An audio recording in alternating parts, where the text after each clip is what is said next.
Yo estudiaba en un colegio donde había pelados que eran reinsertados de la guerrilla y también a gente que era de los paramilitares. Y yo estaba ahí en el medio sin saber absolutamente nada de la situación de aquel entonces en Colombia. Yo lo único que sabía era de Pablo Escobar, las bombas, que nosotros nos tuvimos que ir para Venezuela básicamente por la violencia, por la falta de oportunidades, y volver cuando ya estaba como los residuos de esto, pero no entender absolutamente nada. Entonces a mí la música me salvó la vida prácticamente. En un tiempo me conecto con Crudo, con el Fercho, se llama Fercho, y este pana es uno de los mejores músicos, productores que yo hasta el sol de hoy he conocido. Este man es un man genial y lo conozco en Envigado en la escuela, nos hacemos muy panas, y el man me dice: Kila, yo tengo unas ideas, y quiero grabarlas y quiero producirlas. Y fue un álbum instrumental. Crudo llega con un montón de ideas, y teníamos bajo, guitarra, no sé qué, y empezamos a hacer. Este man, parce, me hace un avance en lo que es ser un beatmaker, porque él había llegado con unas bases muy claras, y sacamos un disco que yo quiero tener. Por favor, Crudo, si tenés una copia, porque la sacó física, se llama Amalgama, sin saber después que Crudo se volvería el ícono que soy, ¿cierto? Ya Aterciopelados era conocido, entonces para él era fácil vender algo que ya se conociera. Entonces yo le dije: ¿cómo hace entonces uno que está en esta industria para arrancar? Sí. Y él me respondió esa pregunta con otra pregunta. Y él me dice: ¿usted a quién ayuda? La música se armoniza con historias de soñadores que se han atrevido a escribir su propio camino en ella. Músicos, ingenieros, abogados, managers, productores y muchos otros agentes de la música nos cuentan cómo se han hecho un camino y qué hay que hacer para poder vivir de la música. Bienvenidos al Voltaverso, el podcast de Volta. Hola amigos, bienvenidos a un nuevo episodio del Voltaverso. El día de hoy estoy aquí en el estudio en compañía de un colega que conozco hace muchísimos años, una persona de una energía arrolladora. Yo no me imagino cómo es este man dormido, descansando, como que la verdad me cuesta imaginármelo porque siempre es así súper enérgico, y obviamente esa energía hoy ya se me pegó. Entonces quiero que le demos la bienvenida al señor Hilder Brando, alias Kila Beatmaker. Sí, señor. Mi hermano, ¿cómo estás? Muy bien, contento de estar acá y compartir con toda la gente la experiencia en esta vida de la música. Parce, no, una nota. Hacía días nos encontramos por allí cuando anunciaron el cartel del Altavoz Internacional, y me dio mucha alegría porque en muchas de las conversaciones que ya se han tenido acá, tu nombre ha surgido por ahí, y yo, claro, parce, Hilder es una pieza clave en un sonido que para mí, de alguna manera, vos has sido como arquitecto de ese sonido. O sea, desde que yo me acuerdo, vos has sido muy amante de la música movida, del funk, de estos ritmos así, huevón, muy bailables. Y pues mira eso a donde te ha llevado ya pues al día de hoy. Entonces, huevón, probablemente la primera persona que te mencionó aquí fue Camilo Martínez. Ah, sí. Luz Clarita. Y era por allá recordando pues como las épocas de G98, y eso a mí también cuando él hablaba de todo eso, también mi mente empezó como a rebobinar un cassette muy teso, porque G98 fue también como de esas bandas a principios de los 2000, cuando estábamos en este movimiento aquí local, tantas bandas surgiendo. Entonces yo quería que empezáramos por ahí, o es más, ahorita estamos hablando de tus papás. Ajá. Que tu mamá todavía toca música. Ajá. Entonces, mejor dicho, hablemos como de tus inicios en la música, en realidad. Está muy bonito eso, hombre.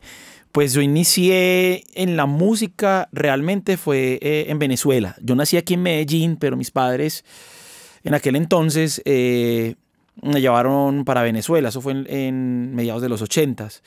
Yo empecé con el cuatro llanero, de la música llanera venezolana. Empecé con serenata guayanesa, con la música tradicional de los llanos de Venezuela. y hasta ahora, hasta hoy en día sigo tocando el cuatro. Es el instrumento con el cual me siento en la sala. Hay gente que se sienta con la guitarra, toca, y otros con el cuatro. Brutal. Y tengo cada vez un aprecio más poderoso por ese instrumento, porque veo que no mucha gente lo toca y porque la sonoridad es muy particular y me da una manera de composición tal vez muy diferente a la que puede brindar una guitarra o un piano. Luego de tocar en diferentes proyectos del colegio con el 4, llego acá en los 90s, en el 94, yo ya venía con...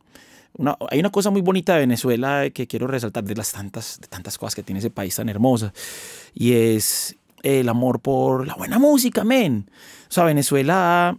yo llegué con el rock fue por Venezuela, no fue por Colombia, porque Venezuela en los colegios, yo me acuerdo que había un autobús que nos recogía a las 5 de la mañana para llevarnos al colegio, que se llamaba Gente Joven 23, así decía atrás y era, hazte cuenta, Otto, men, poniendo Nirvana, Pearl Jam. Estamos hablando de 1994, 1993, 92.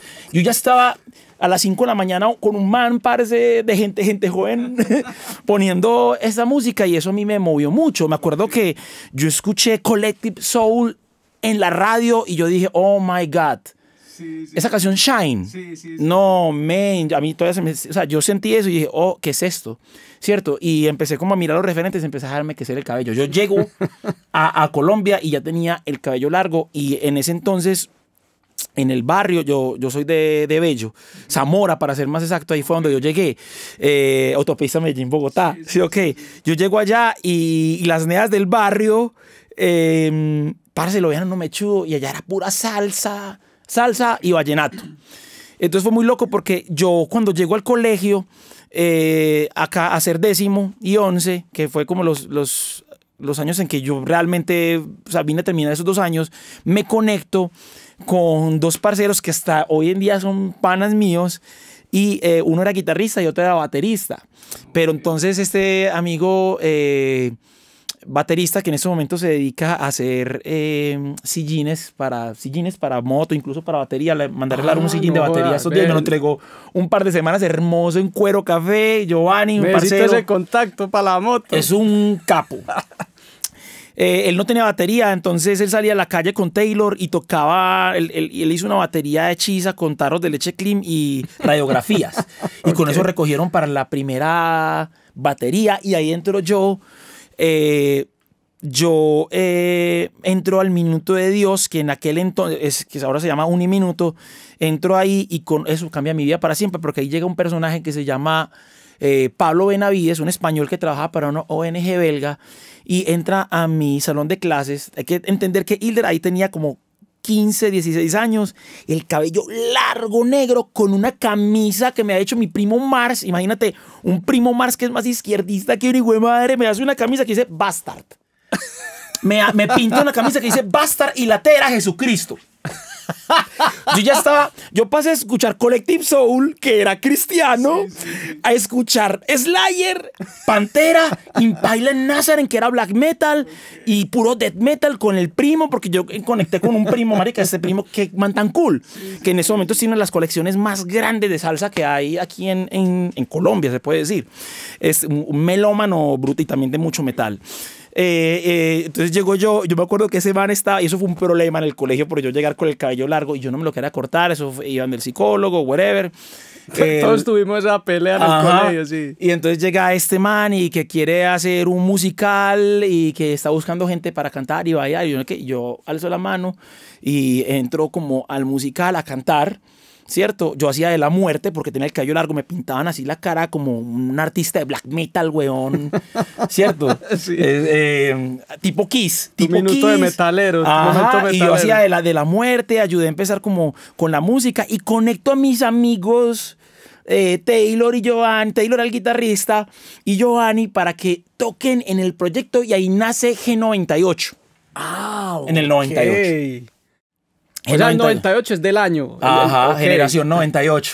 Ok, ve, apenas me vengo a enterar. Es de generación 98. Ajá, y ahí sale ese proyecto y empezamos a tocar, y yo desarrollo paralelo el amor por la actuación y el performance también por la música, pero descubro ahí el amor por la consola. Había una consola, yo empecé empíricamente a mezclar la banda. Yo ni siquiera cantaba en G98. Yo ayudé a formar la banda, pero ahí era como la banda sonora de la obra de teatro. Ok, vos eras el actor. Yo actuaba y cuando nos quedábamos, terminamos de los ensayos, nos quedábamos tocando covers de Nirvana. Ok, ¿y ahí vos ya sí cogías guitarra o qué hacías vos ahí? Empecé a cantar. Ah, cantar, ok.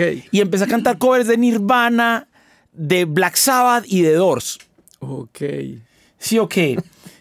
Cuando en uno de esos días Pablo llega a uno de los ensayos y trae un cassette de Red Hot Chili Peppers por un lado y Rage Against the Machine por el otro. Ah, no, negro. Letal. No, negro, eso me movió. Yo ya, parce, no, entonces yo me hago aparte del metal y entro en la movida del nu metal, del hip hop, A Tribe Called Quest, Cypress Hill, todo lo que, porque es que Red Hot Chili Peppers conectaba como el hip hop, el funk y todo eso, y eso me abrió el mundo en la música. Y termina la obra de teatro y yo sigo con el proyecto. Pues Pablo vuelve a España, ¿cierto? Él en ese momento él es surfer, siempre ha sido surfer, vive no me acuerdo en qué costa, tiene 3 hijos que son surferos, hay uno que es campeón nacional y creo que mundial de surf, y este man nos deja a nosotros con el proyecto y seguimos adelante y empezamos a tocar en diferentes lugares en Medellín y en Bello, y se riega el chisme que hay una banda que se llama G98 que tiene unos temas que son unas chimbas y era una fusión entre todo lo que yo escuchaba, ¿cierto? Y lo que nos gustaba, o sea, el grunge, el hardcore, el rap, el funk, y lo mezclamos todo y salieron canciones como El Barquito Chiquitico, que en aquel entonces yo tenía que 17 años, empezamos a tocar y la gente se regaba porque eso era voz a voz en aquel entonces. Sí, eso era una cosa hermosa. Y una vez tocamos como en una cancha en Bello y había, no sé, que había 1000 personas, ya la gente sabía la canción del Barquito y eso se armó un polvero y se regó el chisme. Y Toño, en aquel entonces, el director del Teatro Carlos Vieco, nos invita a tocar. Parce, la reventamos. Por ahí hay un cassette de VHS que tengo que recuperar. ¿Dónde está eso? Porque eso no está ni siquiera en internet. Ese primer concierto donde tocamos. Y de ahí nos volvimos como una banda de culto para esos pelados, que incluso en estos días me encontré con Frankie, estando yo con Frankie en Ámsterdam, perdón, estaba yo con Frankie en Ámsterdam y Frankie es uno de los duros del Breakfast Club, de la gente de La Solar, de varios festivales muy grandes acá, está Rituales. Entonces, el man me diciendo, es que parce, yo estuve en ese concierto en el Carlos Viejo, marica, yo estaba ahí, weón, pogueando. Yo decía, en serio, weón, yo tu fan, weón. Entonces, muy loco. Como... Oye, ¿qué otras bandas tocaron ahí en el Carlos Viejo? ¿O solo fueron ustedes?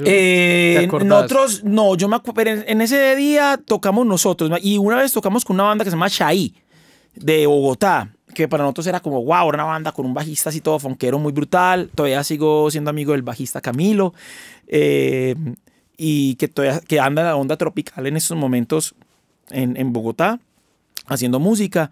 Pero yo recuerdo algo muy loco, que yo vi a Juanita Dientes Verdes en aquel entonces, como, vamos a hablar de un año antes de yo tocar en el Carlos Viejo. Yo vi a Juanita Dientes Verdes y yo quiero estar en este lugar, yo quiero tocar aquí, yo quiero estar en este lugar. Y ahí fue como que donde yo dije, yo me quiero dedicar a la música. Ese concierto del Carlos Viejo fue donde dije, no, esto sí, yo quiero hacerlo real. Entonces fue como que un punto, hay 2 puntos, bueno, hay varios puntos en mi vida de inflexión, pero este del Carlos Viejo y el que hubo antes, de cuando entra Pablo Benavides por esa puerta del colegio, así, ¿quién quiere participar en el musical? Eso cambió mi vida para siempre, porque en aquel entonces yo me estaba relacionando con mis amigos que eran músicos, pero había una problemática de toda la gente que era desplazados por la violencia. Yo estudiaba en un colegio donde había pelados que eran reinsertados de la guerrilla y también a gente que era de los paramilitares, y yo estaba ahí en el medio sin saber absolutamente nada de la situación de aquel entonces en Colombia. Yo lo único que sabía era de Pablo Escobar, las bombas, que nosotros nos tuvimos que ir para Venezuela básicamente por la violencia y por la falta de oportunidades, y volver cuando ya estaba como los residuos de esto, pero no entender absolutamente nada. Entonces a mí la música me salvó la vida prácticamente. Parce, brutal eso. y entonces, o sea, hay G98, o sea, como para hacer un contexto de más o menos lo que estaba pasando en la ciudad, ya estamos hablando del 2000. Eso más o estamos menos. así, sí, 2000, 2001. 2001, sí. Ok. Todavía sí era como el génesis de lo que fue una gran década aquí, pues como Bellísima. en Medellín y pues yo me atrevería a decir que eso fue como algo que pasó también como a nivel nacional. Pues Sí. cosas similares estaban pasando en Bogotá. en Cali, pues como que tan. De esa época que ustedes como G98 y banda, ¿ustedes eran amigos de qué otras bandas? Pues, Providencia. Había una banda que se llama Artefacto, todavía somos muy amigos. Van a Bandola, las bandas que yo más admiraba sí, así. con el Pipe. Con el Pipe, admiraba, no eran mis amigos, pero nos parchábamos, admiraba mucho al Pez. Bajo Tierra era como wow, ¿cierto? Polvo de Indio, Aterciopelados. Nunca, pues a pesar de que ya después tuve como contacto con ellos, pero nunca han sido mis amigos, pero eran como esas bandas que uno admiraba muchísimo. Y creo que admiramos mucho aquí en todo el entorno y el circuito del rock de Medellín, que yo me considero haber hecho parte de ese movimiento que fue una década hermosa, donde creo que muchos de nosotros pensamos como, ay, esta ciudad va a ser rockera para siempre. Ah, sí, pues es que no había reggaetón. O sea, No, claro. Y no solamente rockera, pues es que el rock es una cosa muy amplia porque también es un mestizaje sonoro, ¿cierto? O sea, hablar de rock es meter un montón de géneros, pues. O sea, eso no es una cosa total, pura como total. tal. A pesar de que hay muchos puristas. No, el rock no es puro, muchachos. Eso viene de demasiadas influencias. Y en aquel entonces, estas bandas con las que te estoy contando, incluso llegaron a ser soporte para yo poder entrar en algo que me fascina hasta el sol de hoy, que es la producción musical, y yo terminar haciendo parte de creaciones de discos como el Rey Gordiflón, ¿cierto? Monociclos, Providencia, un montón de bandas de reggae, con Andrés Guerrero, que se unió a G98 como en el 2001.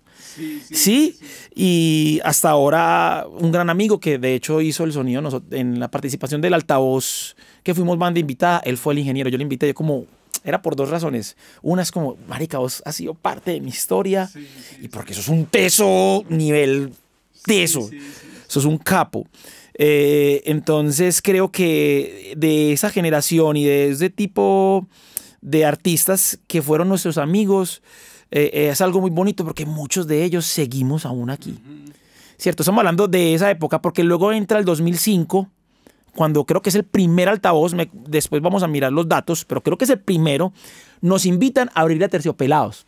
Ok. G98 es invitado, no hicimos... No, nos llamaron, nos invitaron. Pero es que en esa época Altavoz no hacía pues audiciones, ni no era como ese protocolo que hay hoy en día. Es que era el primero, creo que era el ejercicio nada más. Nadie sabía si eso iba a perdurar. Y creo que la entrada fue como con alimentos no perecederos, hasta cuido, creo que. Sí, y creo que eso fue... eso fue en La Macarena. En La Macarena, sí, En La Macarena, y Abril Aterciopelados, literal, era la banda que le abría. Uy, menos, usted no se imagina eso para mí lo que fue. Eso fue wow. O sea, eso es como que, ay, marica, estar en ese escenario. Era el escenario más grande en el que había estado en aquel entonces. Estaba lleno, la gente... Yo ya venía refonqueto. Ya me estaba alejando del hardcore y ya venía con el funk y la gente ya no lo estaba entendiendo. Y es importante porque yo ya estaba buscando otras sonoridades, como funk tropical y todo eso. Yo ya tenía eso. Y además que había ingresado en aquel entonces Chucho Llano, Jesús David, que es un genio en el piano, y empezó a agregarle esos acordes envenenados a la música nuestra. Y yo me enamoré de eso. Es tanto, te digo que hace un par de días estaba yo con Jesús, que es uno de mis grandes amigos, sigo estudiando con él tecnología, cómo programar máquinas, sintetizadores. Y me alegra tanto, pues ahora que hago el recuento de todo esto, haber compartido con este gran músico y con estos grandes músicos en aquel entonces, y que creo que ese punto de esos 2000, 2005 era como reafirmar que yo me iba a dedicar a la música para sí, estamos hablando hace 20 años, ¿verdad? 20 años. Pero entonces vos terminaste el colegio y entraste a la universidad, ¿o qué hiciste? Yo entré a la Universidad de Antioquia a estudiar química farmacéutica con la esperanza de entrar ahí a estudiar música o traducción de lenguas extranjeras, que me gustaban esas dos. Pero, parce, a mí la matemática no me dio y dije, no, marica, pues yo qué estoy haciendo acá. Tenía 19, yo hubo un hueco que no hice nada y me dediqué solamente a G98. Luego entró esta oportunidad a Antioquia, no pasa nada y me doy cuenta que el ITM abre una carrera de informática musical y yo dije, por aquí es, porque me gusta la consola, la producción, y me metí de una y ahí sí me tocó estudiar matemáticas. Pero ahí sí había moral. Sí. Uno veía en qué se iba a usar eso. Exacto, pues, exacto. Sí. Y entonces sí fue muy bonito pues saber. Y estando en la carrera también es como, yo creo que muchos van a entender esto. Cuando uno está en una carrera y dice, hijo de puta, esto hay que terminarlo. Yo tengo que terminar esta carrera. Fue muy importante para mí. Hey, si no conoces Volta, Volta es un estudio de producción musical con 15 años de experiencia. Entendemos el alma de cada artista, sus sueños, sus emociones, su visión única del mundo y contamos con la tecnología para volverlo canción. Creamos producciones musicales de alto impacto que no solo cumplen, sino que superan las expectativas. Nuestros servicios van desde grabación, mezcla y masterización, hasta composición de música original, entre otros. Nuestra mayor motivación es ver nacer y crecer cada proyecto. Contáctanos y atrévete a dar un gran paso con tu música. Oíste, es que ahorita mencionabas algo súper bacano sobre como ese rol que G98 ocupaba, o el papel que G98 ocupaba, por lo menos así lo veía yo. Y oyéndote hablar, como que se me vienen un montón de recuerdos. Yo no los lograba como encasillar. Estamos hablando de una época en la que uno encasillaba las bandas en el género, ¿sí o qué? Como estos son neopunk, estos son metal, estos son punk medallo, esto no es que... Yo estoy en 98, ¿qué son? Pues entonces, y nos encontrábamos y yo los veía tocando y yo, pero... ¿qué? Pues estos manes, ¿qué es todo eso que hacen? Y yo veía a Chucho, a Andrés, te veía a vos, y yo, parce... A mí me parecía increíble como eso que ustedes lograron, esa propuesta musical que ustedes lograron construir, me parecía increíble porque me parecía indescifrable. Ajá. Yo tengo un recuerdo de ir a un estudio en Moni Velarde con Supernova. Lo teníamos Chucho, Andrés Guerrero y yo. Y yo me acuerdo, yo estaba también como empezando a interesarme con todos estos temas y eran ustedes ya todos avanzados y yo, estos manes que yo quiero... Yo me acuerdo, yo me quedé un rato con ustedes por allá una tarde y no me acuerdo por qué fui y yo los veía, eran en un nivel de película súper teso, no solamente en la música, sino como en todos estos temas que ahorita pues hablamos de eso, de producción, grabación, y de verdad que me parece admirable, parce, como lo que se logró, weón, en ese lo momento. Que estás diciendo de Supernova, que fue eso como 2007. Ya estamos en 2007. Yo creo que ahí es donde entramos ya a tener conexión nosotros, ¿cierto? Con Popcorn y empezamos a compartir escenarios juntos. Sí. Que yo los he escuchado a ustedes desde la radio. Okay. Ustedes sonaban en radio. Y nosotros estábamos ahí con Supernova. Y lo que estás diciendo es muy real porque nosotros entramos eso fue un laboratorio y éramos tan adictos a estar haciendo música que, negro, nosotros primero que todo salió un álbum de nosotros, bueno, ahí salieron varios álbumes, ¿cierto? De Providencia, de Artefacto, de Regordiflón, muy tesos, donde Andrés Guerrero es la cabeza de la ingeniería. Un gran ingeniero de mezcla, grabación, mastering, un genio. Y nosotros nos dedicamos a hacer este disco G98 que si no estoy mal, es que porque creo que es del 2006, sacamos un álbum que se llama Genera Satisfaction. Ese álbum nosotros lo ponemos hoy día a sonar y nosotros decimos, ay marica, qué nivel de intelectualidad sónica teníamos para haber logrado una cosa que es atemporal, que nosotros, hay gente que se me acerca, me dice, sí, Hilder, eso estuvo muy loco lo que hicieron, pero ese álbum fue muy loco porque fue el álbum, nos gastamos 2 años produciéndolo, aprendiendo muchísimo. Nos fuimos a estudiar a Argentina. Mastering, Andrés Guerrero, Chuchi y yo. Sí, nos fuimos a Texon. Yo me acuerdo, sí. Nos volvimos súper tesos. Llegamos allá a Supernova a volver a pagar la luz porque nos la habían cortado porque nos fuimos a Argentina sin pagar nada. Y llegamos a reconectar todo con todo este nuevo conocimiento. Terminamos el álbum y se acaba la banda. Porque nosotros lanzamos ese disco y la gente no lo entendió. Por lo mismo que vos estás diciendo. Sí. Por todas esas cosas. La gente quería más del barquito chiquitico. La gente quería más de esa mezcla de hardcore con funk. Y nosotros ya estábamos mirando jazz, mirando hip hop, mirando disco. Pero no me arrepiento, hermano, a pesar de todo eso, porque yo estaba, y creo que cada uno estaba siguiendo su camino. Y en últimas haberse quedado ahí, creo que hubiera sido o sea, nos hubiera llevado pues a tener un público masivo en Medellín, pero yo creo que no hubiera logrado lo que yo he logrado hasta ahora con mis otros proyectos.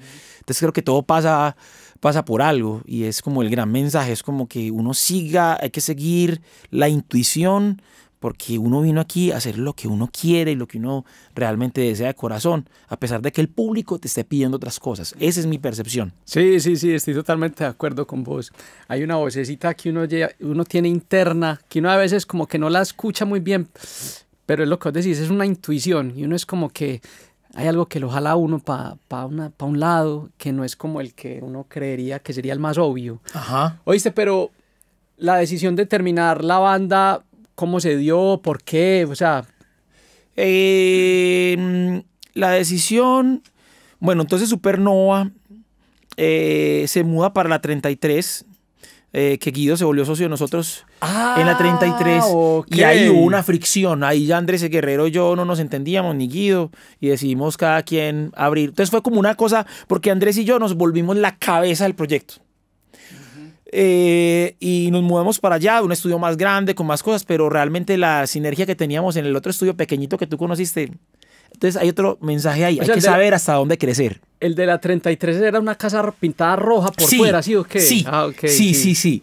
Y ahí nosotros decidimos como partir cobijas, porque no nos entendíamos. Andrés ya se había cuadrado con Miranda, también tenía otras visiones de familia que yo no tenía en aquel entonces. Y entonces partimos cobijas, y yo de hecho entonces arranco una nueva vida en Belén, y eso ya es como 2010, 2008, 2010. Vamos a hacer, es como el 2008, 2009, vamos a hacer por ahí, por esos lados. Y ahí se empieza a gestar la idea de Radio Caliente. Ok. Ahí se empieza a gestar la idea de Radio Caliente, porque yo ya estaba muy enamorado de los sonidos colombianos, yo estaba enamorado de Bomba Estéreo.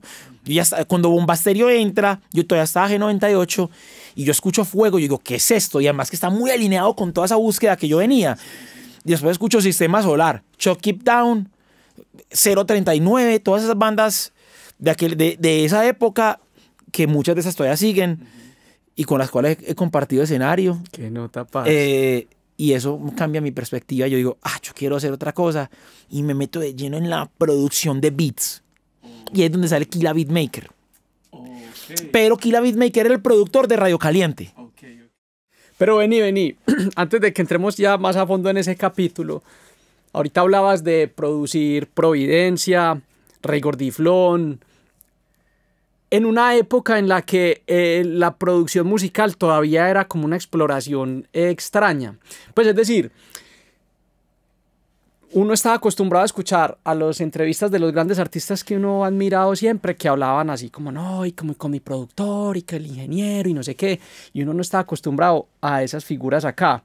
Tanto que como que eso fue lo que también a mí me llevó como a seguir ese camino y a explorar la producción musical.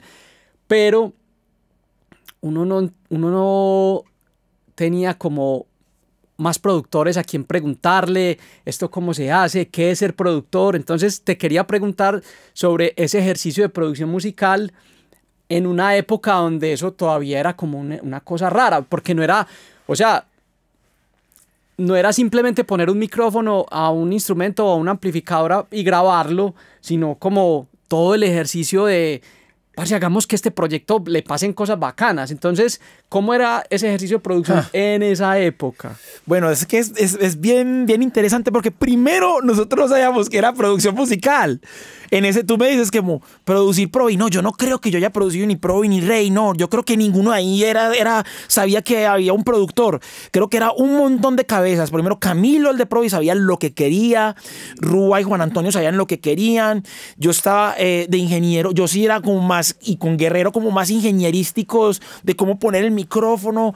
Ya Andrés Guerrero estaba haciendo unas avanzadas en las mezclas. Habíamos entrado a Pro Tools y estudiando Pro Tools nos cambió la cosa. Y creo que esos álbumes,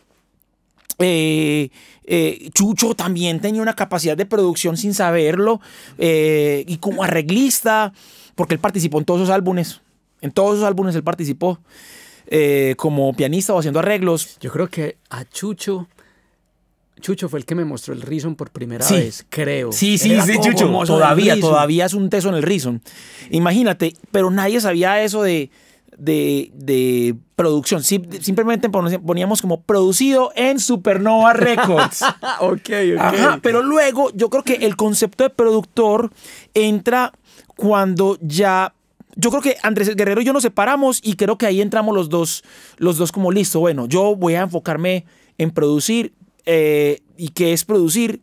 Crear un producto, ¿cierto? Musical que esté destinado a un público o a un mercado específico, ¿cierto? Con unas estéticas sonoras y musicales determinadas por ese mercado al cual va. Eso es como lo que yo aprendí. Pero también aprendí que cuando estás grabando y cuando estás con los músicos es simplemente sacarle lo mejor a la interpretación de cada músico.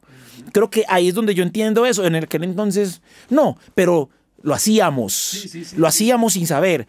Ya después entra como el proyecto de Radio Caliente y yo termino en el estudio, me separo y empiezo desde cero otra vez a crear todo ahí en Belén, que estábamos muy cerca, que de hecho por ahí entramos a trabajar juntos en un proyecto más adelante con Radio Caliente, y yo empiezo a construir todo desde cero, a construir mi vida. No hay G98, todo eso queda como atrás, y es un periodo bastante difícil para mí porque fue muy triste, porque no fue solamente romper con G98, fue romper con los amigos, fue romper con 10 años de sueños, y fue romper con una pareja que yo tenía, todo el estudio de grabación todo al mismo tiempo, y volver a empezar desde cero. Y me inspira para crear este proyecto que es muy alegre como respuesta a la tristeza que tenía, que era Radio Caliente. Ahí es donde invito a uno de mis mejores amigos, que es el Güey Ramírez, que de hecho... La percusión. No, ese es Julián Ramírez. Julián, sí, que él entra después. Sí. Pero él era fan de G98. Que aquí hay un dato muy importante. Yo entro a dar clase de grabación, me acuerdo muy bien, en la escuela, en la EAS, en la Escuela de Audio y Sonido de Colombia, en Envigado. Y una vez yo cito al güey allá afuera en una cafetería, que yo estaba dando clases ahí, gracias a Jomer, que fue el que me consiguió ese trabajo, me recomendó, porque yo ya estaba empezando a dar clases desde el mismo ITM. Yo ya daba clases de Reason, yo daba clases de Reason. No. Y entonces me gustaba dar clases, y empiezo a dar clases en la escuela, y llamo yo al güey y le digo, men, tengo este proyecto, y le muestro un beat que había hecho mi hermano, que se amplió ¿Qué le pasa a Lupita? De Pérez Prado, y le empezamos a escribir eso. Yo lo terminé de producir y lo grabamos, y sacamos una canción que se llama Caliente, ¿cierto? Y le digo yo al brother, marica, convirtamos esto en un proyecto. Y me dice, pero parce, ¿por qué no hacemos lo siguiente? ¿Por qué no el proyecto se llama Kila? Él me dijo así, que se llame Kila, y yo estoy detrás haciendo los visuales, haciendo todo, te ayudo a escribir letras, no sé qué, pero sos vos. Yo no, perro, vamos vos y yo. Él tenía un proyecto que se llamaba Gente Naranja en el 98. Ah, sí, señor. Sí, y entonces le digo yo, vos también rapeás y no sé qué, y que se llame, y yo me acuerdo que se llame Caliente como la canción.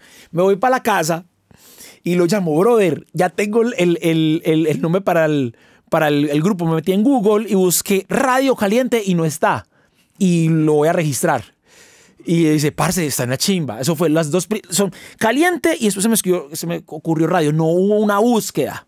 Okay. Fue lo primero que me ocurrió, Radio Caliente. Y él mandé una y empezamos. Ese man trabajaba con 36 grados. En aquel entonces no eran los manes que le hacían los videos a Balvin, Nicky Jam, perdón. eran los manes que también estaban arrancando y nos hicieron nuestro primer video, que es un videazo que se llama Caliente. Lo grabamos en el centro, en una gallera. Y, parce, de ahí se nos estalló ese proyecto, no te imaginas. Tanto que ahí nos conectamos vos y yo años después en un concurso que nos ganamos nosotros de Tarima Pilsen. Ah, sí, señor. Con Piso 21. Lorduy, allá había un montón de gente. Sí, señor. Imagínate. Ah, huevón, mira, eso es las vueltas de la vida, muy parce. loco, ¿sí o qué? Como una cosa lleva a la otra. Cómo haber terminado esto con G98 me lleva a Radio Caliente. Radio Caliente, ya el Killa Beatmaker era producido, lo mencionamos en los tags, pero todavía no sabíamos que Killa, porque es otra historia de cómo realmente ya Killa se decide convertirse, estoy hablando en tercera persona, cómo Killa decide convertirse en este productor, beatmaker y personaje, que es otra, pasa años después. Pues, bacano, porque este fin de semana me empecé a ver dizque la serie documental de Juan Gabriel. ¿Vos te has visto eso? Hermosa. Y él habla de Juan Gabriel como el personaje, pero él es, ¿cómo es que es Antonio? Él se llama... Alberto. Él dice, yo soy Alberto, no sé qué, pero Juan Gabriel, y habla de Juan Gabriel así como está hablando de Killa, pues una nota, parce, porque me puso a pensar a mí el fin de semana, yo, ay, marica, ¿y Lelo qué? Pues como que yo no soy Alejandro nunca, solamente cuando estoy en mi casa. ¿Oíste, parce? Uy, huevón, me hiciste acordar de un montón de cosas, huevón. Yo me acuerdo que yo te veía pasando por los molinos. Yo ya me había enterado de tu cuento con Radio Caliente, estaba súper activo. ¿Cómo fue para vos pasar de una escena muy rock and rollera, con todos, con Rey, Mojiganga, todos los de estamos a este lado del charco, y pasar a abrir trocha como en una cosa que era nueva? Y yo creo que era nueva y que seguía siendo, o sea, que lo otro también era nuevo. Sí, no, y pues digamos que los que mencionabas ahora, Chopkey Town, Bomba Estéreo, Sistema Solar. Todos estos estaban pasando era en Bogotá. Ajá. Aquí en Medellín no había como nada así. Entonces, ¿cómo fue como empezar a abrir trocha ahí en una ciudad donde eso todavía estaba como inexplorado de alguna manera? Parce, es muy loco que lo veas desde esa perspectiva, porque desde la mía simplemente yo estaba haciendo lo que quería hacer, lo que yo me estaba imaginando. Yo quería involucrar sonidos latinos de Panamá, Puerto Rico, del Caribe, con elementos del rap que ya conocíamos nosotros y que nos gustaba mucho, especialmente el rap de los 90s, A Tribe Called Quest, Cypress Hill, esta onda. Y obviamente con unas letras divertidas, que era lo que habíamos decidido el güey y yo que íbamos a hacer. Y no sabíamos realmente cómo le íbamos a lograr, pero yo sí sabía, había una cosa que sí sabía hacer. Yo sabía convocar. Entonces yo empiezo a hacer los conciertos de... A ver, primero yo presentaba Radio Caliente por todo lado, pero nadie le paraba bolas. ¿Sí o qué? Sí. Yo listo, entonces ¿qué voy a hacer? Empiezo a hacer videos, contenido como un hijo de madre. El güey empezamos a grabar. Y parece, creo que el canal de Radio Caliente, que hace rato no lo movemos, tiene... Videos para YouTube. Videos, tiene por ahí unos 60, 70 videos. YouTube. Nosotros nos volvimos... Y eso, en parce, eso nos agarró un público que escuchaba esas canciones, que veía eso, y empezamos a partir de hacer un contenido bien particular con Radio Caliente. Y empezamos a abrir los espacios aquí en Medellín nosotros mismos. Empezamos a organizar fiestas en el DEC nosotros mismos, ¿cierto? Entonces tratábamos de buscar los conectores. Una vez llegó Toy Selecta, que era el de Control Machete de México, a hacer una fiesta en el DEC. Nosotros nos metimos ahí, listo. Y entonces empezamos a agarrar ese público. Y... yo creo que la gestión es lo que más, la convocatoria y gestión. Y empecé a tocar las puertas de la gente que yo ya conocía por G98 y empecé a mostrar ese proyecto. Y nos empezaron a buquear en eventos grandes. Nos presentábamos altavoz. Y creo que nos fuimos para Estados Unidos a tocar en el South by Southwest. Tocamos en otros lugares en Texas. Y creo que de alguna manera ese sonido... Ahora ya es algo muy normal porque el mismo reggaetón lo usa. Ahorita el reggaetón está utilizando cumbia. Nosotros lo estábamos haciendo en aquel entonces. Nosotros estábamos utilizando elementos del vallenato. Ya el reggaetón lo hace. Nosotros estamos buscando como esa fusión del sonido tropical con dembow también. Había mucho dembow. con la intención también de buscar un público, ese público que escuchaba Bomba Estéreo y lo logramos. Y lo logramos. Pero fue duro, pero fue divertido. No fue duro en el sentido de frustración, nunca hubo una frustración. Había una energía tan positiva de hacer las cosas real y soñábamos tanto que pasaron muchas cosas muy buenas y te puedo decir que Radio Caliente en esos también creo que fueron 10 años hizo que mi calidad de vida mejorara, que viviera 100% de la música, que Radio Caliente me generó unas facturas de dinero que yo digo, maricas, que esto hasta hoy esos números son duros. O sea, habíamos sincronizado música en telenovelas. Ah, no, ¿y en qué telenovelas? Enfermeras, creo que se llamaba una. ¿Aquí de Colombia? Sí, colombianas, de RCN y Caracol. Ok. Vení, una cosa ahí bacana para mencionar, que aquí en este podcast se ha hablado mucho, huevón, y es el tema de la propiedad intelectual, derechos de autor. ¿Vos en qué momento de toda esta película entendiste que tenías que organizar tu música, registrarla, toda la cosa? Porque mira, ya estaba hablando de sincronizar y eso tiene gracias y vos la tenés registrada. Si no, eso es simplemente como un logro muy bonito de contar. Muy loco, ¿sabes qué? En ese breakdown de G98 y entrada de Radio Caliente, yo en ese momento oscuro, porque fue oscuro, muy triste, yo dije, yo tengo que convertir, pero es muy loco porque siempre me pasa, siempre convierto yo con marica, ¿yo qué hago en ese momento tan difícil? Es apéguese a lo que usted sabe hacer. Apéguese a lo que usted sabe hacer. Y si usted sabe arte, dele a eso. Yo me aferré a eso, parce, como un pedazo de palo, huevón, en el mar, huevón. O sea, yo no me voy a zafar de esto. Y yo dije, bueno, y para reconstruir todo esto, ¿qué debo hacer? Y me devuelvo a lo básico. Y ahí es donde viene la propiedad intelectual. ¿Yo en qué estoy fallando? ¿Qué es lo que debo mejorar? Empiezo a registrar las canciones de G98, empiezo a registrar las canciones que ya había hecho con Radio Caliente, las poquitas canciones que hago. Me voy a Psycho, me meto a Simpro, hago la tarea y empiezo a aprender de propiedad intelectual. Y en un punto, siendo parte aún de Radio Caliente, hago parte de la junta directiva de Asimpro y entiendo todo ese ecosistema, tanto que vamos a hablar que entre el 2018 y el 2020 fue donde yo más dinero vi del negocio de la música en términos de propiedad intelectual en mi vida. Llega el COVID en el 2020 y estoy melo en mi apartamento con una cuenta bancaria llena gracias al trabajo que había hecho en ese momento oscuro. Y digo, qué hijo de pucha tan de buenas, porque eso me mantuvo incluso hasta después de que abrieran el COVID. O sea, eso me mantuvo un par de años viviendo porque yo me dediqué a hacer música en el COVID como todos, pero eso no estaba dando plata. Yo simplemente sacaba canciones para que la gente raperos se pegaran a cantar en los temas. Hubo gente de Brasil, Estados Unidos, Colombia que se pagaba esos beats que yo saqué. Yo saqué unos álbumes de beats para que la gente se pegara a cantarlos. Okay. Y fue muy loco, weón, porque todo eso, la comida, el arriendo, la luz, todo lo pagó esa cosa de la propiedad intelectual, ese trabajo que hice en aquel momento. Entonces, sí es posible, solo que hay que ser muy juicioso. Sí. Oíste, ahí que mencionas lo de hacer beats, yo te quería preguntar por eso, porque no he tenido mucho contacto con personas que hagan beats. O sea, y desconozco como ese negocio, como hacer beats para vender. O sea, entendé que yo he sido batería, bajo, guitarra, rockero, distorsión. Y me ha parecido muy curioso cuando me salen a veces en redes y cosas como publicidad de gente vendiendo beats. Y yo, ¿esto cómo es, hombre? ¿Vos hacías beats para vender? Claro.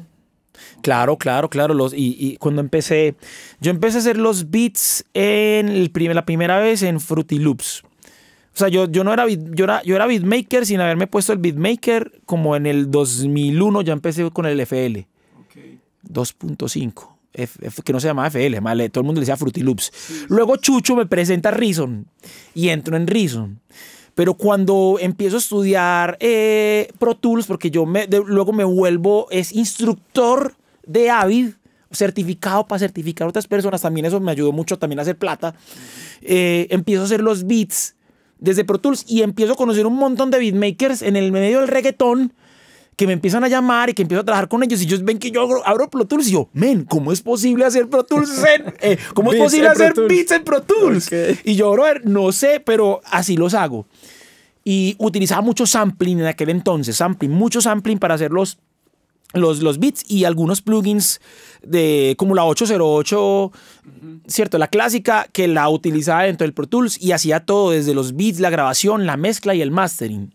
Ahora trabajo, después hablaremos de eso, trabajo otro software y otras máquinas. Pero, ¿qué pasa? Se empieza a regar el chisme de que soy productor musical, Killa Beatmaker, no sé qué, y empiezo a tener clientes y empiezo a hacer no solamente el beat, sino como, brother, ¿sabes qué? Déjame también grabarte las voces. Entonces empiezo a grabar mucho rapero.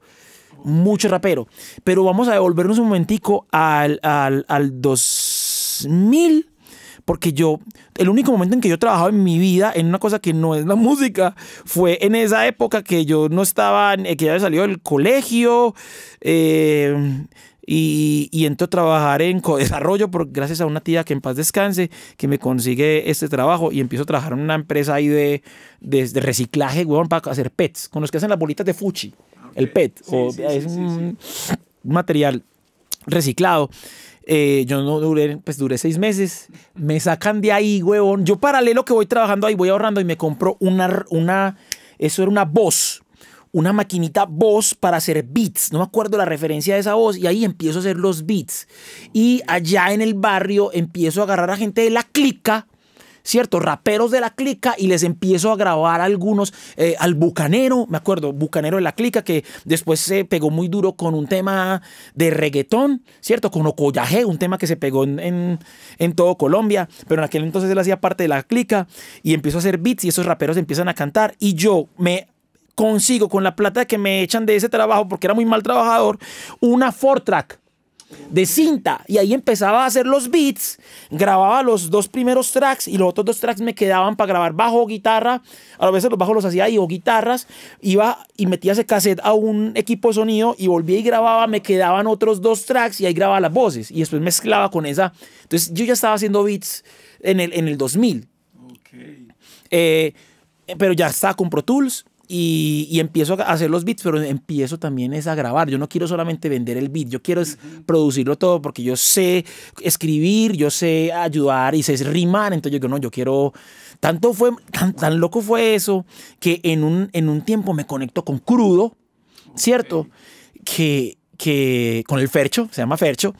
Y este pana es uno de los mejores músicos, productores que yo hasta el sol de hoy he conocido. Este man es un man genial. Y lo conozco en Envigado en la escuela, nos hacemos muy panas y el man me dice, Killa, yo tengo unas ideas, güey, y quiero grabarlas y quiero producirlas. Y fue un álbum instrumental. Ahí ya estaba en la 33. Crudo llega y llega con un montón de ideas. Teníamos bajo, guitarra, no sé qué, y empezamos a hacer. Este man, parce, me hace un avance en lo que es ser un beatmaker, porque él había llegado con unas bases muy claras. Y sacamos un disco que yo quiero tener, por favor, Crudo, si tenés una copia, porque la sacó física, se llama Amalgama, solo instrumentales. Okay. Y eso también para mí fue como un gran aprendizaje, nunca se lo puedo decir, pero ese man también como... Sin saber después que Crudo se volvería el ícono que soy, ¿cierto? Me brindó también como una apertura en lo de ser beatmaker. Y ya cuando estoy con Radio Caliente, soy el beatmaker del proyecto. El beatmaker, entonces hago los beats, sampleo, hago la música, grabo, mezclo y masterizo. Ahí en Radio Caliente yo sí soy el empoderado de todo. Y me vuelvo un obsesivo con el audio. Y escucho ahorita las canciones y digo, marica, qué chimba haber hecho, qué chimba la escuela de G98 y de Supernova porque me llevó a ese nivel. Una vez estaba en Finlandia con una gente que trabaja con Genelec, uno de los mejores equipos de monitoreo. Cierto, y estábamos escuchando una canción que se llama El Fuego de las Mulatas de Killa Beatmaker, ya eso es más 2017. Y el man que es un ingeniero me dice, Hilder, ¿vos cómo produciste? ¿Quién hizo la mezcla de eso? Y yo todo lo hice yo. Men, esa producción es muy impecable, mira esto cómo suena. Yo escuchaba, marica, yo lo había mezclado con unos Yamaha más baratos, huevón, que tenía los primeros Yamaha que compré después de que se acabó Supernova. Unos Yamaha de 500,000 pesos, huevón. Pero era tanto las horas de vuelo que teníamos y la obsesión por el audio que cuando escuchábamos eso en ese estudio con esos Jenner, me dice, marica, eso suena muy bien.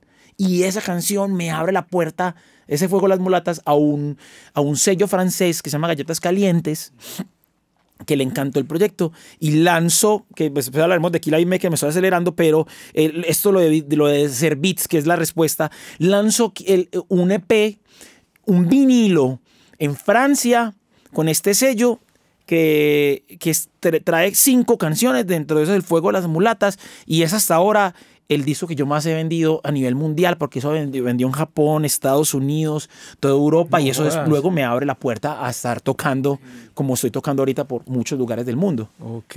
Oye, entonces Radio Caliente, ¿en qué momento se convirtió ya en Killa Beat Maker? Radio Caliente se convierte en Killa Beat Maker en el 2017. Ah, ok. 2017.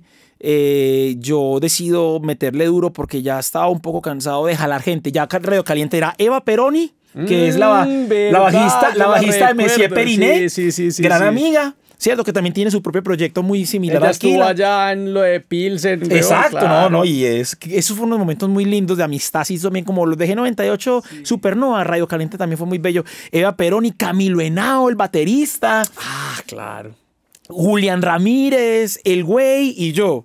Esa era como juepucha. Y de ahí pasaron varios guitarristas. Alejandro Santa, Juanito Cardona. Siempre cambiamos mucho de guitarra. Pero esa era como la base. Y yo como que ya estaba como, marica, ya con esto y empuje y no sé qué. Yo dije, no, voy a empezar un proyecto solo y voy a empezar con Killa, que ya existía el nombre y todo, y el Instagram y todo.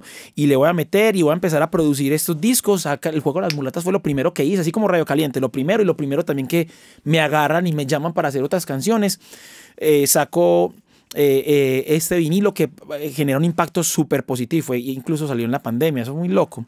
Y me ayuda a establecer el nombre de Killa, pero también me pego la pela de irme a Europa a mostrar esta música que básicamente que mezclaba. Yo llegué a Europa a mezclar Radio Caliente, hacía extended mix, que básicamente es agarrar la canción y extenderla como entra y como sale con los beats. Le quitas toda la música, agarras el beat, 16 compases y los pones antes para que usted tenga cómo mezclar para cuando llegue realmente la canción. Entonces hago esos extended de mi propia música y también empiezo a remezclar no autorizadamente la música que me gustaba a mí de Bomba Estéreo, incluso muchas bandas colombianas. Yo de Jaibanacus, de Mowa, empiezo yo a toda esa gente que era como el tropicalismo, tropicalismo ya 2015, a mezclarlos y me voy a Europa porque me conecto con me hago novia de una nena que tiene una agencia de booking pequeña en Finlandia y me empieza a ayudar a girar por toda Europa y empezamos a tocar las puertas. Yo empiezo a tocar eso como DJ y eso lo hice hasta que cerraron pandemia. Ya cuando es muy loco, creo que mucha gente le llegó a pasar esto y es el 2020 se veía el año. O sea, yo ya estaba firmado, yo ya tenía firma, ya había firmado con la gente de Árbol Naranja en Bogotá, o sea, los que hacen la vuelta dura en Bogotá, ya tenía representación en Womex en Europa, había estado 2, 3 veces en Europa tocando más. Ya el panorama se veía impresionante y cierran todo. Es muy loco y hasta ahí como que, bueno, entonces esperar a ver qué pasa. Y creo que ese punto ahí del COVID fue como que, bueno, entonces encerrémonos y replanteemos las cosas. Ok. Y listo, entonces ya me imagino que pasa pandemia. Ahorita contaste pues que en pandemia te dedicaste a hacer loops, pues, beats, tan.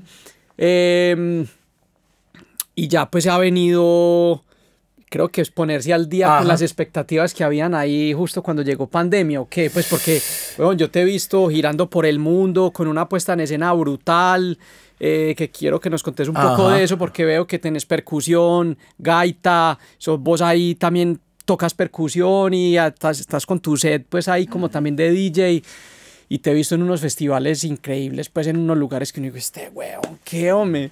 Entonces, pues contanos hoy en día en qué andás, Ajá. qué ha pasado ya con Killa Beatmaker. Bueno, es muy lindo que digas eso porque es justo post pandemia que se explota la cosa, ¿cierto? Entonces en pandemia sale este disco de Matilda Suto con este sello.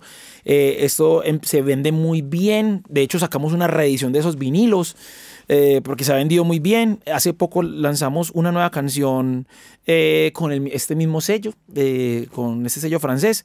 Y resulta que me pasa lo que te pasó a vos, me pidieron la casa y yo en la casa había construido el estudio. En Belén. En Belén, en el segundo piso ya tenía, era un dúplex, y en el segundo piso había construido un estudio, una chimba, viejo, yo tenía, y hacía yo era feliz, weón, era un momento muy feliz de mi vida. Y me piden la casa, brother, en plena pandemia, 2021, y yo digo, pucha, ¿para dónde va a pegar? Y la vida me pone en esas fiestas underground de pandemias. Conozco un personaje que tiene un lugar y me lleva a ese lugar en la Loma del Escobero, en Envigado. Me muestra un lugar con una vista de Medellín y me dice, ¿vos qué te imaginas aquí? Yo pasé un estudio de grabación. Yo, ¿en serio? Sí. ¿Y cuánto necesitas para ese estudio de grabación? Y yo necesito para $17,000. Ah, yo los tengo. Y nos hacemos un estudio de grabación del hijo de madre. Y empiezo a grabar todo lo que es Killa Beatmaker, lo que tú conoces y lo que la gente ha visto ya girando, porque en pandemia conozco a Guadalupe por una amiga rapera que iba a grabar unas gaitas y conectamos y empezamos a hacer como música sin ninguna expectativa. Teníamos mucho tiempo libre, yo vivía en el campo, en una finca hermosa, con una de las mejores vistas de la ciudad. ¿Qué voy a hacer yo? Haga música. Entonces empezamos a grabar, no sé cuánto grabamos demasiadas canciones. Porque solo nos dedicamos a hacer eso. Julián de Radio Caliente llega. ¿Qué pasa? Yo hago un viaje a Europa ya cuando abren pandemia, como 2020, sí, como al finales del 2021. Vuelvo, las cosas no funcionan bien en el estudio y decido moverme de ahí, volver a Medellín, ¿cierto? Ya estaba muy pachamama por allá, pero hago unos discos muy de esa onda, muy conectados con la naturaleza, con un mensaje que hablaba del poder del territorio colombiano, ¿cierto? Y la intención simplemente era sacar un montón de energía y de pensamientos que tenía acerca de mi concepto de lo que es Colombia, ¿cierto? Y salen varios álbumes, salen Ucún 2023, con el cual nos vamos por primera vez de gira para Europa. Yo ya había estado varias veces, pero era la primera vez que iba con músicos. Entonces, parce, yo le digo al güey de radio, porque Radio Caliente sigue siendo Radio Caliente Music. Se vuelve el sello, se vuelve la plataforma, lo convertimos en eso. Entonces el güey, parce, mira, toma mi tarjeta de crédito, yo tengo la mía y compramos los tiquetes de Guadalupe. Imagínate la belleza de parcero que tengo. O sea, el man sabe que yo necesito seguir adelante con mi proyecto, con Killa Beatmaker, y Radio Caliente se baja, porque pues, yo era la cabeza de alguna manera, y le meto duro a esto, pero este pana me dice, como me dijo al principio, papi, lo que yo te dije, Killa, entonces yo te hago los diseños. Él es el diseñador de mis carátulas. Todas las carátulas de todos los videos de Radio Caliente, las carátulas de Radio Caliente, todo lo que tiene que ver con el arte, y con Killa Beatmaker lo ha hecho el güey, y lo sigue haciendo el güey hasta hoy en día. Ok, brutal. Entonces muy bonito eso. Y me dice, parce, mira, ¿sabes qué? Compramos pasajes y nos vamos para Europa, a la guerra, nos va bien. Conozco una agencia, gracias a un amigo italiano que nos había visto aquí en Colombia tocar en el Festival Jaguar, en Santa Marta, y me conecta con una agencia que está en Alemania, y nos consiguen varias fechas. Volvemos, firmo con la agencia, nos vamos para Womex. Yo estando en Europa, nos dicen que fuimos seleccionados para Womex. Por casualidad nos seleccionan para Womex. Yo estaba quebrado, no tenía eso. Ir a Womex me costaba 7,000 euros más o menos, pero entonces ya habíamos conseguido una agencia que quería trabajar con nosotros. Yo le dije, ¿usted quiere trabajar con nosotros? ¿Quiere firmarnos por 3 años? Llévenos a Womex. Porque ¿cómo así que Womex? Eso es muy difícil de pasar. Sí, nosotros acabamos de pasar, nos acabaron de decir. Entonces se junta esa casualidad, nos lleva a Womex. Esta nena ya lleva muchos años de experiencia manejando bandas de world music, que es donde yo ya entro ahora, y logra llevar a nuestro show a los promotores del Glastonbury, llega a llevar promotores del Fusion Festival de Alemania, de festivales muy grandes en todo el mundo, y la reventamos.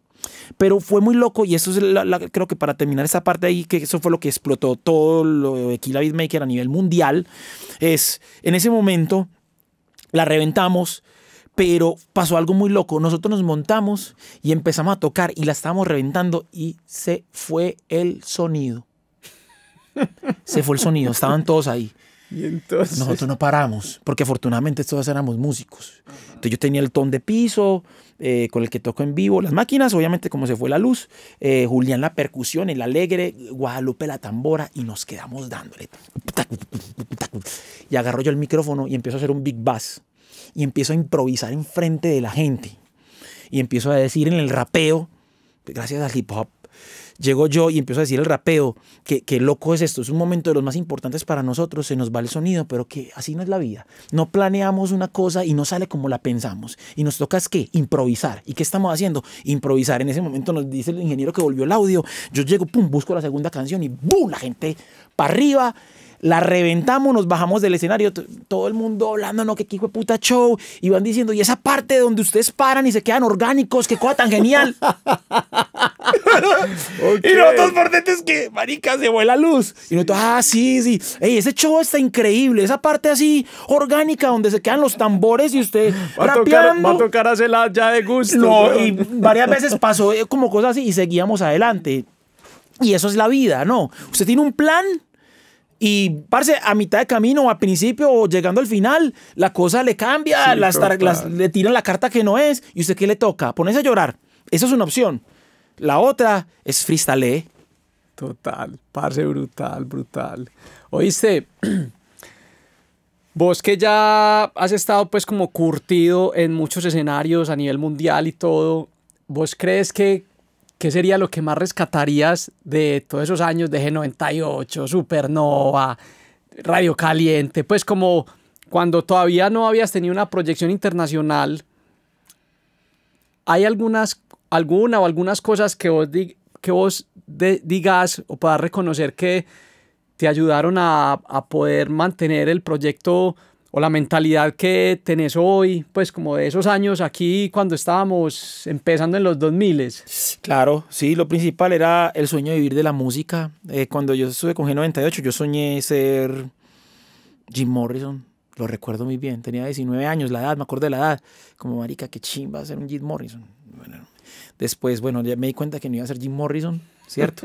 Y también me di cuenta que estábamos expuestos en aquel entonces simplemente a una parte de la narrativa global de lo que es la música y también nos vendieron la idea de que el rock and roll era lo único y a nosotros, ¿cierto? Como ahora mucha gente le están vendiendo, muchos pelados le están vendiendo que el reggaetón es lo único o el techno es lo único y realmente somos 9.000 millones de personas y que hay un mundo impresionante del cual usted puede agarrar nichos de personas, porque es que la clave no es ser Jim Morrison, huevón, la clave es ser tú mismo y que la gente que escucha la música le gusta eso que tú estás haciendo.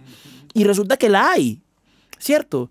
Y entonces bajarse de ese espejismo, que es un espejismo muy comercial, muy capitalista, que vendieron grandes compañías y mucha gente se sintió frustrada porque no pudieron ser Jim Morrison. Sí. Y yo dije, pucha, entonces no voy a ser el bateador, entonces ¿qué voy a hacer? El catcher. Listo, vamos a jugar de catcher entonces. Entonces, bueno, entonces ya no es de catcher, entonces me va a tocar tirar básquetbol. Listo, lo voy a hacer. Pero es de que no voy a dejar lo que yo quiero, que es hacer música. Y otra cosa es siempre seguir el instinto, o sea, que esto es lo que yo quiero hacer. Cuando yo he hecho cosas que en el fondo, que no me funcionan, me doy cuenta que en el fondo no las quería. Y eso creo que es lo principal y siempre seguí ese camino y la exploración, siempre explorando, siempre hasta el sol de hoy. Como te digo, yo ya no estoy haciendo los beats en Pro Tools ni en Ableton, que también los he hecho, ya estoy con la máquina, la Akai MPC One, haciendo los beats. Que Magio es uno de mis profesores, Magio, el del colectivo, otro gran personaje, gran ingeniero y productor de acá, y Jesús David Llano también, y sigo estudiando música. Sigo estudiando armonía, composición, sigo y no voy a parar de estudiar porque quiero explorar más. Y ahorita que se viene, tengo 2 álbumes que se van a venir y que uno lo tengo empezado a hacer y otro lo tengo en mi mente, que lo tengo escrito, que es lo que se viene musicalmente. No quiero hacer lo mismo, pero no quiero perder la esencia. ¿cierto? Se vienen otras giras, se vienen más grandes, ya ahora es Asia, ahora es Canadá, Estados Unidos. Entonces, ¿qué es lo que le voy a ofrecer yo a esas personas? Es volver a lo que vos estás diciendo, es de lo que la línea que siempre me ha guiado, es creer que la exploración y buscar el mestizaje sonoro es mi firma personal. Parce, brutal.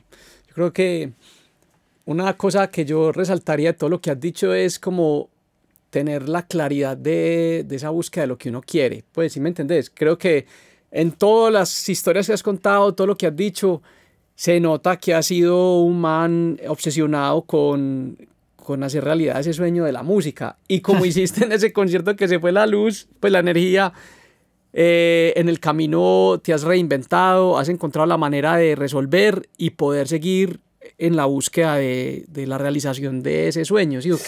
Que creo que es que ahorita te iba a preguntar como que cuál sería como el mensaje o consejos que vos le podrías dar a las personas que están hoy empezando en la música, pero yo que me adelanto tal vez a decir que nada de esto te estaría pasando si no pensaras como a largo plazo. Pues, ¿sí me entendés? ¿Qué hubiera pasado si cuando G98 murió vos decís, no, pues bueno, no, con la música no se pudo, vamos otra vez a hacer otra cosa? Yo no tenía plan B, viejo.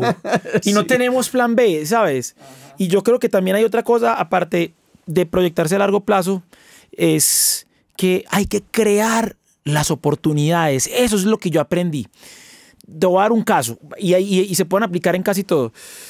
Cuando arranqué con G98, pues no mucha gente nos escuchaba, pero yo era amigo ya de Nepentes, el Rey Gordiflón, ya era amigo de ellos, y en el centro, a la altura de las torres de Bomboná, había un teatro que se llamaba Barraca Teatro. Estamos hablando para ahí el 2000 o 1999. Que mirar esa fecha, o el 98, no es que ahí no estoy claro. Y llego y digo, hijo de pucha, yo necesito que la gente conozca mi proyecto. Bueno, me siento, hago el diseño en un papelito hecho a mano, lo pintamos, hecho a mano, lo hago yo, como un collage, ¿cierto? Y a eso voy y saco hago un collage de un concierto, Rey Gordiflón, Nepentes, G98. Llego yo y por cada hoja de papel bond me salían 4. Entonces yo lo que hacía es que fotocopia, después fotocopia, fotocopia y fotocopia. Tenía los 4 y a ese le hacía un montón. Okay. Y después las recortaba y nos íbamos para el Parque del Periodista, para la Villa de la Burrá, para el Carlos C, para las Torres de Bomboná, donde sabíamos que estaba el público, para Bello, Envigado, íbamos para donde habían en Itagüí, ¿cierto? Todo el parche skater de la estación Madera, o sea, en metro, chin, repartiendo la publicidad de que G98, Nepentes y el Rey Gordiflón iban a tocar. Brother, el día del concierto se quedó gente afuera. Y eso pasó porque yo tocaba la puerta y tocaba la puerta y tocaba la puerta. Eso también me pasó con todo, con Radio Caliente también, cuando hacía los conciertos en el DEC. Como no me daban la oportunidad. Alguna vez fui a Discos Fuentes por el contacto de un profesor mío que fue el gerente de Discos Fuentes hace poco, Tony Peña Redonda, gran profesor, gran maestro. Me da una cita con el gerente de aquel entonces y se pone a escuchar todo el Genera Satisfaction de G98. Todo el Genera Satisfaction lo escucha. Y el man lo escucha, se toma el tiempo y se sienta con Andrés Guerrero y conmigo. Y nos dice, muchachos, ese disco está muy bueno. Yo hice parte del disco, de toda la parte del disco del Caribe Atómico, de Aterciopelados. Que eso de hecho lo produjo La Bichuela, ¿cierto? Federico López hizo parte de ese disco y Federico también es otro maestro. Para mí me enseñó un montón de cosas de producción musical y de ingeniería de sonido. Y él va diciendo, este man de Discos Fuentes va diciendo, vea, ese disco está muy bueno, pero eso nosotros no nos interesa. Y yo le dije, ¿por qué? A nosotros nos hace mucho más fácil darle promoción a los Diablitos del Vallenato, a Carlos Vives, a un artista que ya esté posicionado, porque no hay que hacerle tanta inversión de dinero. A este hay que hacerle toda la inversión A pesar de que es un disco muy bueno, ya Aterciopelados era conocido. Entonces para él era fácil vender algo que ya se conociera. Entonces yo le dije, ¿cómo hace entonces uno que está en esta industria para arrancar? Para arrancar. Sí. Y él me respondió esa pregunta con otra pregunta. Y él me dice, ¿usted a quién ayuda? Y yo, ¿a quién ayudo? Yo ayudo a un familiar, a un amigo. Listo, ya se pueden ir. Esa fue la respuesta que me dio. Y yo lo entendí años después, cuando yo tengo ya mi comunidad, cuando ya está creciendo. Uno con quién se sostiene, con los parceros. Esa industria es igual. Llámenle rosca, llámenle amistad, llámenle lo que sea. Es igual. Y yo lo entendí y no estoy resentido con eso. Simplemente hay que crear tu propia oportunidad. Y ese es el mensaje. Yo hice eso. Con ese concierto de G98, después de esa reunión con este man, yo dije, no, entonces yo voy a crear mi propia comunidad, voy a crear mi propia oportunidad. Si nadie me la da, la voy a hacer yo. ¿Y cómo la hago? Hago mis propios videos, hago mis propios conciertos, hago mi propia promoción hasta el sol de hoy. Sino que ya ahora sí tengo más extensiones. Gente que ya cree más en la película. Pero ese sí es el mensaje. Crea tu propia oportunidad. Nadie va a llegar... Bueno, se han visto casos, pero no es la regla. Nadie va a llegar a tocarte la puerta de la casa. Usted está ahí parchado viendo televisión. Oye, vos cantas muy bacano, weón. No, vení para que te va a producir un disco y va a hacer... No, papito. Olvídelo. Y ese también fue el sueño de muchos de nosotros. Quebrándonos el culo, trabajando y haciendo música, esperando que alguien nos viera para que nos firmara y fuéramos el próximo Jim Morrison. Sí, porque es que ese era el libreto de la película que le vendieron a uno. Que nos vendió ese sistema que ya está obsoleto, porque ese mismo sistema se está pegando de los independientes. Ajá. Ese mismo sistema no funciona y está buscando los que la están logrando porque crearon sus propias oportunidades para reventarlas, y pasa como el caso de James Blunt, que se baja en un concierto en Inglaterra y llega el man, es que hola, yo soy el directivo de BMI, pues después del concierto, nos encanta tu música, te queremos firmar, no sé qué, y el man le responde al director de BMI como que, ¿usted vio cuánta gente estaba ahí? ¿Cuánta gente ve ahí? 20,000 personas. ¿Qué estaban cantando? Mi música, ¿cierto? ¿Usted cree que yo necesito de usted? Brutal. Y así hay muchas historias. A mí me ha tocado decirle que no como a gente como, no, y sí, y en especial cuando empecé a trabajar en el reggaetón, que yo como beatmaker, yo no me sentí conectado. Entonces yo como que tengo muy buenos amigos en esa industria y yo los veo ganándose sus Grammys, haciendo sus temas y todo eso, y les escribo y que ching, me siento orgulloso, porque ellos se sienten que eso es lo de ellos. Yo no sentía eso en esos campamentos, yo no sentía como que, oye papi, tú sabes lo que hay, pero ¿qué es lo que hay? No, al menos no es el mensaje que yo quiero dar. Y es tanto que ya esos mismos personajes que hablaban de eso están buscando otras alternativas. Usted ya ve a Karol G metiendo cumbia, nea, y nosotros ya estamos haciendo cumbia hace un montón de años así alternativa, ¿cierto? Y es porque la música va evolucionando, pero es a partir de esas oportunidades que uno crea. Alguien abre la brecha y los otros le pegan atrás. Total. ¿Oíste cómo ves vos a Colombia en términos de industria musical, los proyectos musicales actualmente que representan al país? O sea, ¿cómo ves vos el futuro de esta industria en Colombia? Para hablar del futuro, tendríamos que hablar ya del presente. Colombia es uno de los países que más exporta arte musical en el mundo. Es de los países que más exporta, y no solamente es por el reggaetón.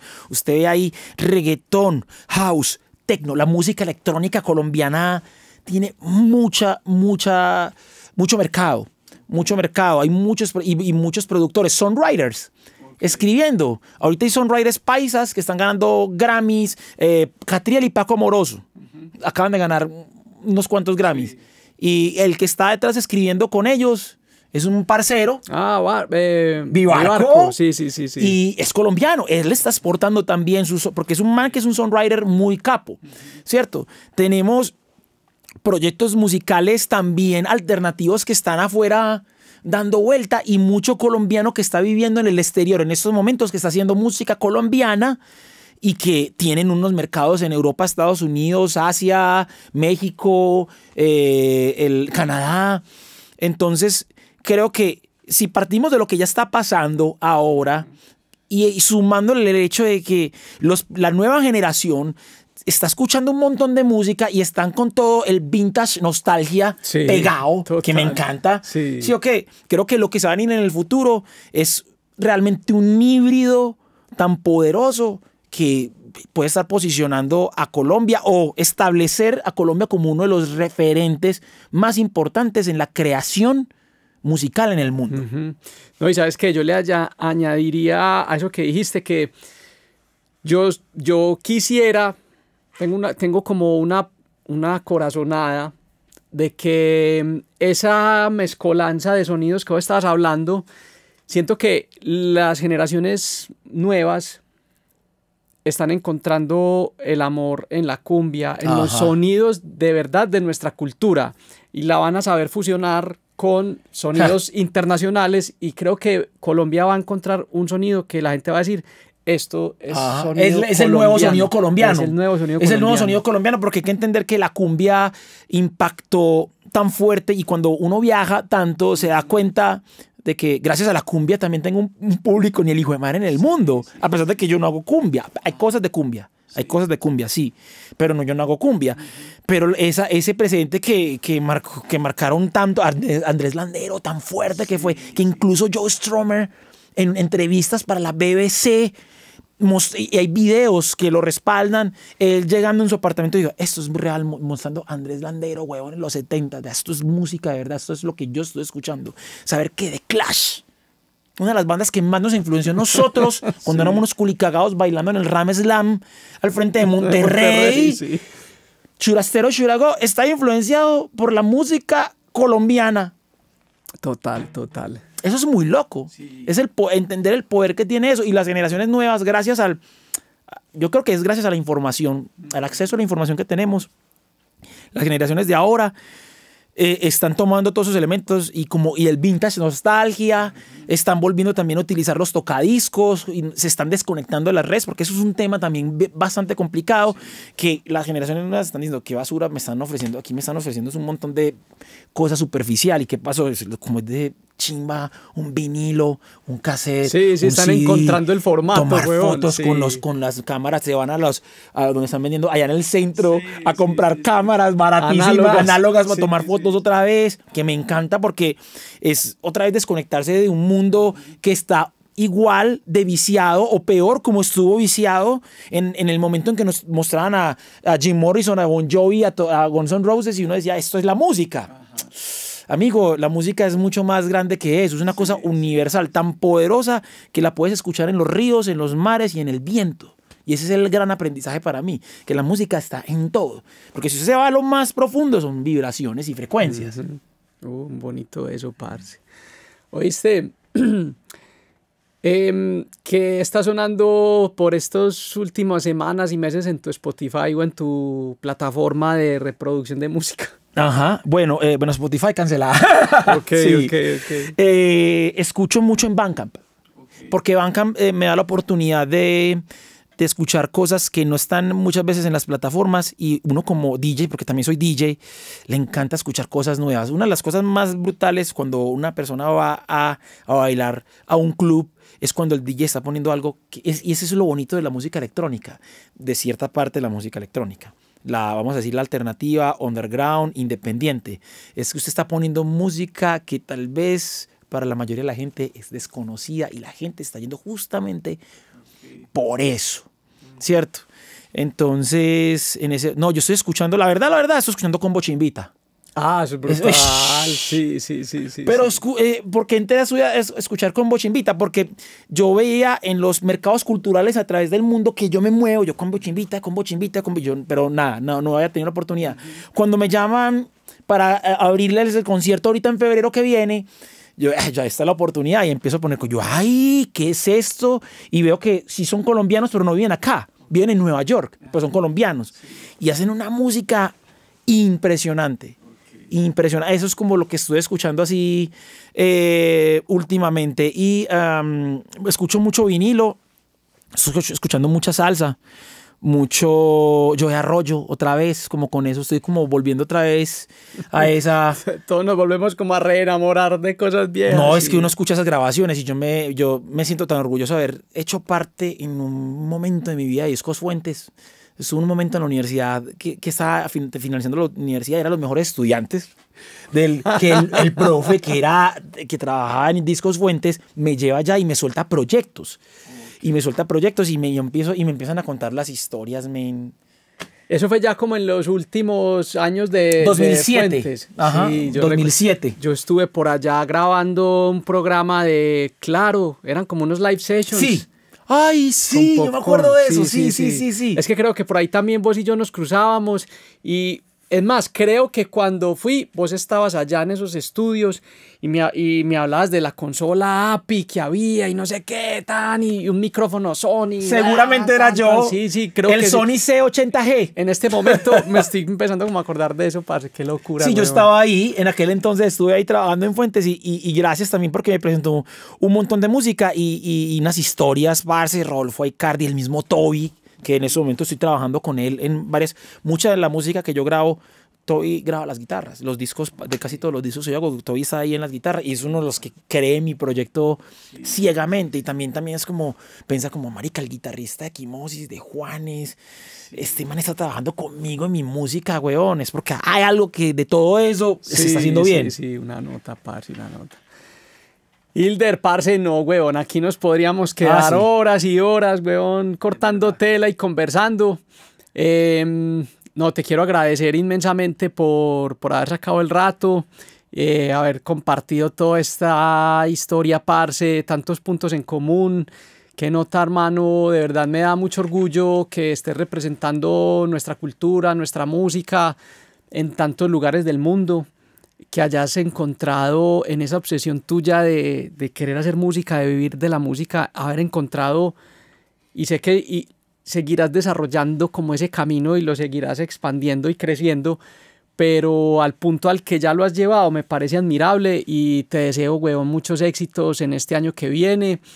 Y, parce, no, ojalá podamos seguir coincidiendo por ahí, compartir historias, hablando ñoñadas y, parce, no. Y lo más importante, hacer música. Deberíamos hacer música juntos, que es que eso parce, me motivo.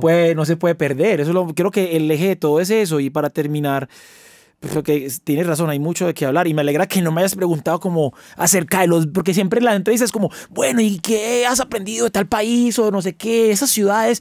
No, sino hablar de eso, que creo que es la primera vez que realmente en una entrevista hablo del background, de lo que es Killa Beatmaker.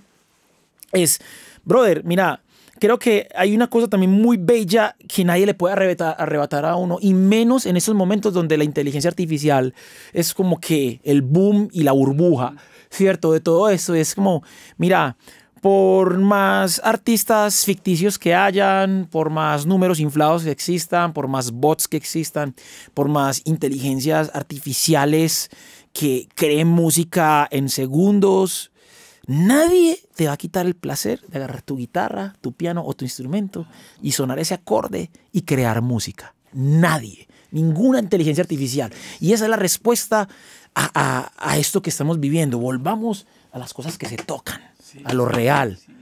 ¿Cierto? Agarrar tu instrumento, lo tenés empolvado, desconéctate y agarra el instrumento y empieza a charranguear y grábate. Y crea música, porque eso nadie te lo va a quitar por mucha inteligencia artificial que haya. Sí, total. Es que yo creo que la música es una experiencia del ser humano, pues, o sea, muy curioso, muy bacano eso que logra la inteligencia artificial. Uy, ¿cómo? Que mi foto se puede transformar no sé qué, uy, que un video no sé qué, uy, que la música no sé qué. O sea, puede que por lo que vas a decir peque por ingenuo, pero yo como que pienso como que eso ¿para qué? No. ¿Eso para qué? No, y sabes que lo que más me tiene motivado ahorita en todo este nuevo proyecto es como, bueno, yo he utilizado inteligencia artificial, obviamente, años pasados, es como que hablando con Toby sobre el disco que tengo en la cabeza, como que quiero volver a grabar, por eso estoy con la MPC, volviendo a hacer los beats desde las máquinas en que se hacían los beats. O sea, no, en vez de ir por la inteligencia artificial, voy es por inteligencia artesanal. Brutal. Sí, o que hacer los beats desde la máquina, grabar el bajo, grabar la guitarra, pero que sea música electrónica colombiana. Y que cuando usted le ponga play, dice, ay marica, esto tiene house, eso tiene tal, pero realmente todo fue grabado. como se hacía con el rock and roll, pero con la estética sonora que uno quiere implementar. Entonces, una nota porque es como, marica, mucha gente se podría imaginar que está hecho en una computadora, bueno, tal vez en algún momento se van a grabar los instrumentos en una computadora, pero, o que fue hecho con inteligencia artificial, y no, cada una de las cosas fue grabada por instrumentos reales, la percusión, los platillos, seres humanos, las gaitas, todo grabado, y que se va a gastar mucho más tiempo editando, mira, hasta dejemos esa huevonada así, porque eso es lo que va a tener el real valor. Total. Porque como ya la inteligencia artificial lo deja todo perfecto, sí. entonces vámonos para la imperfección y que uno sienta como, ay, marica, ve, aquí se salió la conga o aquí se salió tal, pero qué chimba. Podría ser por ese lado. Total. Ojalá pase así, hombre. Al menos nosotros lo vamos a hacer. Más inteligencia artesanal. Sí. Necesitamos más inteligencia artesanal. Sí. Y es igual, ¿cierto? Es como IA, inteligencia artesanal. Y por ahí es donde vamos, a crear, a seguir utilizando los elementos reales para estar aquí, huevón, aquí y ahora, presentes. Porque creo que a veces nos absorbe tanto este mundo artificial que perdemos la noción de lo que somos nosotros. Y afortunadamente el arte y la creación nos permite estar presentes. Total. Sí, todos esos avances tecnológicos siento que se van es como chupando la gente y como que no hay tiempo ni de pensar ni de reaccionar y la gente va ahí como un burrito sin mirar como que, marica, ¿qué está pasando? Pues, ¿en dónde estamos? Hilder, no, parce, de verdad, muchas gracias, weón, por haber venido. Voy a tomarme en serio eso que dijiste, que hagamos música. Sí, claro, vamos a hacer música. Es algo bien bonito. Me parecería una nota, parce, porque sería para mí una exploración sonora y musical distinta. Yo me trabo la cajita aquí y empezamos a... Parce, bacanísimo. Hermano, no, gracias. Feliz. Gracias por invitarme, muy feliz de estar acá. Parce, qué nota. Y a todos que estén escuchando y viendo esto, pues que les quede un mensaje positivo en esos momentos tan extraños que estamos viviendo. Bien raros. Buenos amigos, nos vemos en un próximo episodio del Voltaverso. Chao.